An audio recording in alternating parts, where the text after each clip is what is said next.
కార్మికులకు ముఖ్యమంత్రి ఇచ్చిన చెక్ పాస్ కాదు, ఇదే ముఖ్యమంత్రి అండి. ఆర్టీసీ కార్మికులకు చెక్ ఇచ్చి 8 నెలలైనా ఇంతవరకు చెక్ పాస్ కాదు. వాళ్ళు ఈ 1 ఇయర్గా 13 నెలలుగా 4-5 విజయాలు ఘనంగా చెప్పుకుంటున్నారు. మేము 55,000 ఉద్యోగాలు ఇచ్చినాం, 22,000 కోట్ల రుణమాఫీ చేసినాం, అది అబద్ధం, కులకరణ చేసినాం, అది మోసం, వర్గీకరణ నువ్వు చేసింది ఏం లేదు, వాళ్ళకి బోనస్ ఇస్తున్నాం, అది చెప్తున్నారు కదా, అన్ని బోగస్. మంచి అన్నిటికీ చెప్తా నేను. ఫస్ట్ ఏమన్నారు మీరు, వాళ్ళు 22,000 కోట్ల రుణమాఫీ, ఇది కూడా పెద్ద బోగస్. ఎందుకు చెప్పాలన్నా, మీరు చెప్పింది డిసెంబర్ 9 నాడు మొత్తం రైతులకు ఏకకాలంలో రుణమాఫీ అన్నారు, జరగలే. 15 ఆగస్టుకు చేస్తామన్నారు, జరగలేదు. నవంబర్ 30వ తారీఖు నాడు మహబూబ్ నగర్ జిల్లాలో 2,750 కోట్ల రూపాయల చెక్కు రైతు రుణమాఫీది ఇస్తున్నా అని ముఖ్యమంత్రి ఫోటో దిగిండు, చప్పట్లు కొట్టించుకున్నాడు. నవంబర్ 30 ఇవాళటి వరకు కూడా ఆ చెక్కు పాస్ కాలే.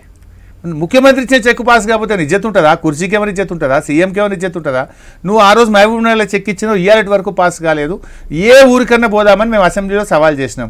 ముఖ్యమంత్రి నీ సొంత ఊరు కొండారెడ్డిపల్లికి పోదాం, నీ ఊర్లో రుణమాఫీ పూర్తయిందంటే నేను అక్కడనే ముక్కు నేలకు రాస్తా, నువ్వు రాస్తావా అంటున్నా. ఇప్పుడు V6 ద్వారా కూడా రేవంత్ రెడ్డికి నేను సవాల్ చేస్తున్నా, ఈ రాష్ట్రంలో ఏ ఊరికన్నా పోదాం, అయిందా రుణమాఫీ? 100% అయిందంటే నేను ఎమ్మెల్యేకి రిజైన్ చేస్తా.